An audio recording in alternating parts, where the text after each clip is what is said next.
जय हिंद दोस्तों। तो आप सभी का हिंदी का एग्जाम हो चुका है। अब इसके बाद आप सभी इंग्लिश के ऊपर लगे रहिए। इंग्लिश का मैं रात को सजेशन अपलोड कर दूंगा, वहां से आप सभी प्रैक्टिस करिए, स्टोरी सबको वॉच करिएगा। अभी इस वीडियो में हम सभी हिंदी के आंसर की का डिस्कशन करेंगे। आप सभी क्वेश्चन, अधिकतर क्वेश्चन 80 to 90% क्वेश्चन आपको कॉमन देखने को मिले हैं, हर एक क्वेश्चन कॉमन देखने को मिले हैं। बस कविता सेक्शन से थोड़ा सा मार खा गया, लेकिन नहीं तो आपको हर एक क्वेश्चन आपको कॉमन देखने को मिले ही है।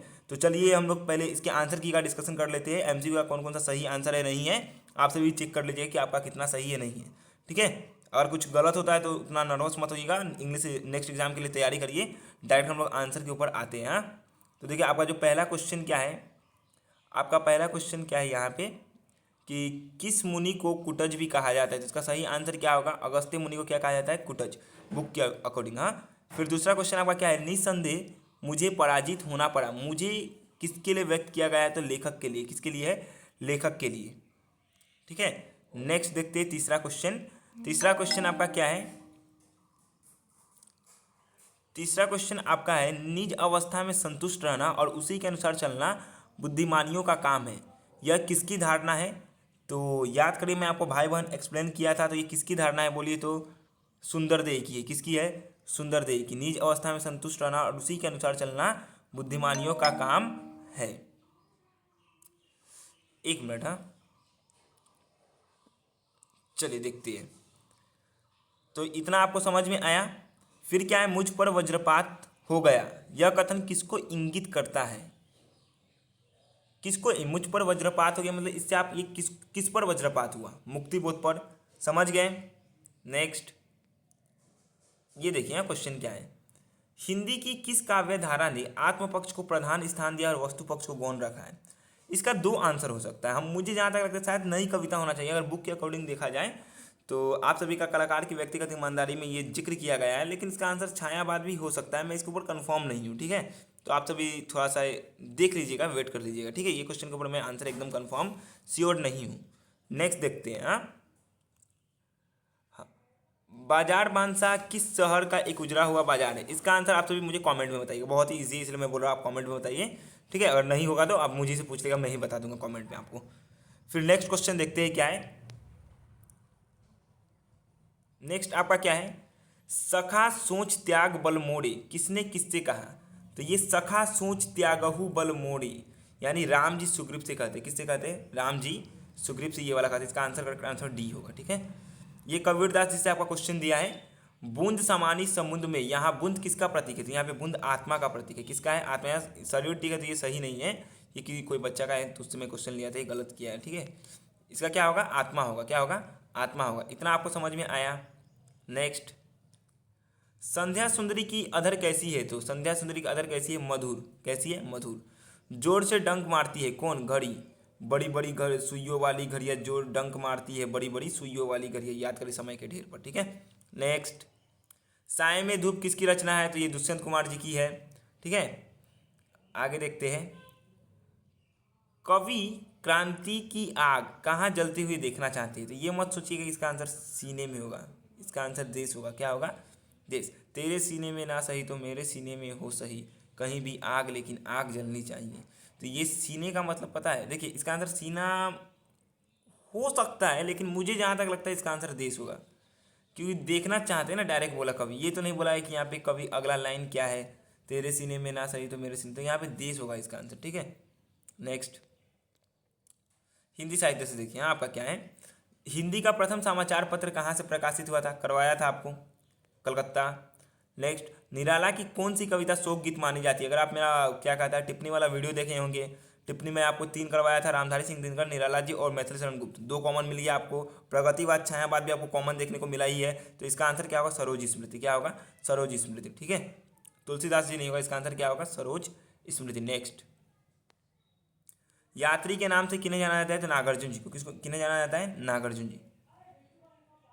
नेक्स्ट देखिए, एमसीक्यू भी आपका कॉमन मिला है कि नहीं, छायावाद, ये सबसे हिंदी साहित्य से। छायावाद का नाम का प्रवर्तन किसने किया है। तो मुकुटधर पांडे। कौन किया है, मुकुटधर पांडे। निम्नलिखित में से कौन सी रचना मैथिली शरण गुप्त की नहीं है। ये तो मैं आपको याद ही करवा देती सब एमसीक्यू। रसमर्दी किस, कौन सा है, रसमर्दी नहीं, ये किसकी है, रामधारी सिंह दिनकर की है। और ये तीनों जो है आपका भात भारती, जयवर्त और पंचवटी, ये किसकी है, तो मैथिली शरण गुप्त जी की है। अब आगे आपका परिभाषा शब्दावली, तो आपको पता ही होगा प्रत्येक अंग्रेजी शब्द का सही विकल्प दिए है। तो यहाँ पे गाइडेंस का क्या होगा, संदर्शन होगा, ये जो हमारा ये गलत है। सुपरवाइजर का क्या होगा, पर्यवेक्षक होगा। रिसोल्यूशन का क्या होगा, संकल्प होगा, क्या होगा, रिसोल्यूशन का संकल्प होगा। ड्राफ्ट का क्या होगा, तो ड्राफ्ट का आपका मसौदा होगा, क्या होगा, मसौदा होगा। इंटेंट का मतलब क्या होता है, मांग पत्र, बुक में देख लीजिएगा, आपको पता होगा। अब देखिए, अब शॉर्ट क्वेश्चन आ गया, क्या आ गया, शॉर्ट क्वेश्चन। कुटकारिका और कुटहारिका से क्या तात्पर्य है, तो ये दासी के लिए आता है। इसका आंसर, आप सही आंसर मुझे कमेंट में बताइए। 2 क्वेश्चन दिया। हाँ, हरिराम वर्मा की दुकान का क्या नाम था, तो हरिराम वर्मा की दुकान का नाम क्या था, मातृ भंडार। डायरी लेखक के किस गुण का सबूत था, तो लेखक के व्यक्तिगत ईमानदारी का सबूत था। पूरा पढ़े ही है, आपको लॉन्ग क्वेश्चन भी आपको मैं ये दिया हूँ। कहानीकार का नशा कब उतरता है, जब क्या कहता है, ईश्वरी बोलता है what an idiot you are Veer, तब उसका क्या होता है, धीरे धीरे जाके नशा खत्म होता है। ये इसका सही आंसर, आपको कोई 4 करना है, तो कोई भी करने से इसका हो जाएगा। रखे ने वैष्णो देवी की यात्रा कितने साल पहले की थी, 15 साल पहले। कितने साल पहले, 15। परवश होने का अर्थ क्या है, दूसरों के अधीन होना, क्या है, दूसरों के अधीन होना, इतना समझे। नेक्स्ट देखिए, हाँ, तो कविता सेक्शन ये सबसे। अच्छा देखिए, आप यहाँ पे क्वेश्चन नॉर्मली है, अंधे अंधे ठेले, क्या है, देखिए, अंधे अंधे ठेले दुनिया को पर, दोनों से क्या तात्पर्य है, गुरु और शिष्य, ठीक है, अज्ञानी गुरु और अज्ञानी शिष्य। अगर कोई गुरु और शिष्य भी लिखते तो मार्क्स मिलेगा प्रॉपर। मन पचिते अवसर बीते किस काव्य से लिया गया है, काव्य बोला है, तो रामचरितमानस से लिया गया। किससे लिया गया है, रामचरितमानस से लिया गया है। और कोई तुलसीदास के पद लिखते हैं ना, तो शायद एग्जामिनर देगा मार्क्स, लेकिन इसका एकदम सटीक आंसर बोलने से आप रामचरितमानस बोल सकते हैं, ठीक है। नेक्स्ट, संध्या सुंदरी कहाँ से उतरती है, बोलिए, कहाँ से उतरती है, मेघमय आसमान से या फिर कहाँ से, बता दीजिएगा आप। गांधी जी कहते हैं, क्या कहते हैं, अवकाश बुरा है। तो देखिए, अब ये सब आप अपना खुद ही देख ले, सूरत बदलनी चाहिए, सब मैं नॉर्मल लॉन्ग क्वेश्चन पे आता हूँ। आगे देखिए, लॉन्ग क्वेश्चन जो मैं आपको कहा था कि खंड का आपको करके जाना है, तो यहाँ आपको देखिए, कलाकार की व्यक्तिगत ईमानदारी एक में निहित लेखक के काव्य संबंधित अवधारणाओं को स्पष्ट आंसर दिया था ना, आपको 5 में 5 मिल जाएगा। कितना मिल जाएगा, 5 में 5 मिल जाएगा। अगर आप कोटेशन लिखे होंगे कि लेखक के पिता के अनुसार लास्ट में ऐसे करके कि आखिरी सांस छूटने तक कुछ नया सीखना पड़ता है, ये मैं आपको बताया था, अगर ध्यान से सुनेंगे तब। और ये जो आपका स्वप्रसंग व्याख्या, ये किससे, ये आपका कुटज से ही, आत्मनस्तु काम्य सर्वप्रिय भवती नमः, वो कुटज के लिए ही आता है, ठीक है। तो कुटज का ही ये लाइन है, संदर्भ प्रसंग विशेष आपको लिखना था। अगर जो बच्चा किए होंगे उनको एकदम आराम से इजीली मार्क्स मिलेंगे। तो यहाँ से हो गया, खंड को हम लोग को देखना भी नहीं था, तो नहीं देखेंगे। यहाँ पे थोड़ा सा गड़बड़ हो गया, कविता सेक्शन से गड़बड़ हो गया। कबीरदास जी की माया के प्रति क्या अवधारणा थी। मैं यहाँ तो ऑफलाइन के बच्चों को पढ़ाया हुआ हूँ, ये एक्सप्लेनेशन किया था, तो वो लोग लिखे हैं, अच्छे से लिखे, 2-3 पेज, 2 पेज तक वो लोग लिख दिए थे। माया महाठगनी हम जानी, त्रिगुण फास कर डोले, मधुरवाणी केशव के कमला हुई, शिव के भवन भवानी, हाँ, काहू के गौरा होई, काहू के कौनी, भक्ता के भक्तिन होई, जोगा के जुगने से करके था। तो मज़ेदार तरीके से एक्सप्लेनेशन था। जो बच्चे नहीं भी किए, थोड़ा बहुत भी अगर आप लिखे होंगे ना अपना से मिला के, तो आपको 3 मार्क्स दे देगा। कितना दे देगा, 3 मार्क्स, क्योंकि हिंदी ये सब में मार्क्स नहीं काटा जाता है उतना, ठीक है।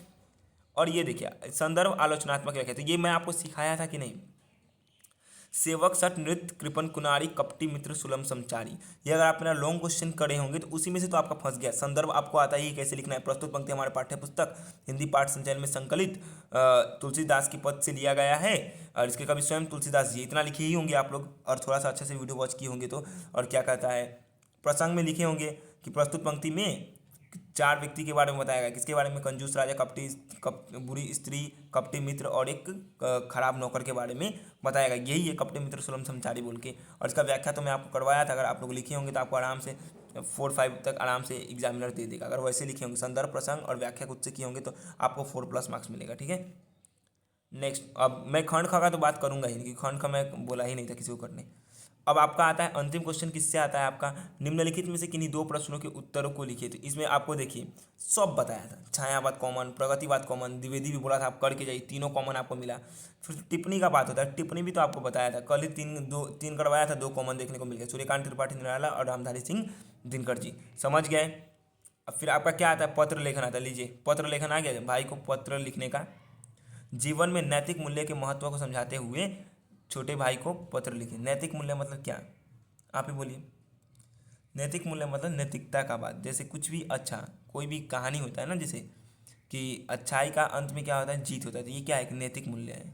मॉरल क्या सीखे, ये कोई भी कहानी का एक मॉरल मिलता है। तो जो स्टोरी, जैसे लालच क्या है, बुरी बला है, तो ये नैतिकता हुआ। तो ये ऐसा टाइप का कोई भी कहानी को अगर आप कहानी टाइप से लिखे होंगे, अपना से लिखे होंगे, कुछ भी लिखे होंगे और फॉर्मेट वैसे लिखे होंगे, आपको अच्छा मार्क्स मिलेगा, 7+ ही मिलेगा। अगर वैसे ही लिखे और अच्छा से लिखे होंगे ना बॉडी, तो आपको 9 मिलेगा। कितना मिलेगा? 9 या फिर 8 मिल जाएगा आसानी से। और जो और अच्छा से लिखे होंगे तो उसको जरूर 10 में 10 मिलेगा। स्पेलिंग मिस्टेक नहीं होना चाहिए बस। अब ये सब देखिए, हाँ यहाँ पे अशुद्ध वाक्य ये सब आप लोग खुद देख लीजिएगा।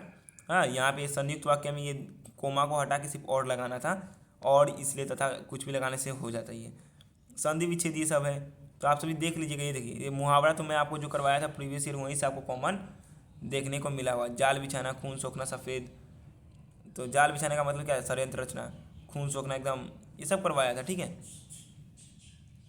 तो चलिए मिलते हैं नेक्स्ट वीडियो में। इसके बाद मैं आपको इंग्लिश के सजेशन को जल्दी ही, मतलब शाम के 8-9 बजे तक मैं प्रोवाइड करवा दूंगा। और क्या कहता है, चैनल पर नए होंगे तो चैनल को सब्सक्राइब करिएगा। मिलते हैं नेक्स्ट वीडियो में। फिलहाल अभी एग्जाम है, सब्सक्राइब करिए नहीं, को बात का बात है। एग्जाम है, एग्जाम पे अच्छे से मेहनत करिए। इंग्लिश का पेपर होने वाला है आपका नेक्स्ट, तो इंग्लिश के लिए जोरदार मेहनत करिए, ठीक है। एकदम अच्छे से पढ़िए इंग्लिश के लिए, ज़्यादा हेडेक मत लीजिएगा। मैं उसके ऊपर ला दूंगा वीडियो जल्द से जल्द। मिलते हैं नेक्स्ट वीडियो में, ठीक है। Bye bye, thank you, take care.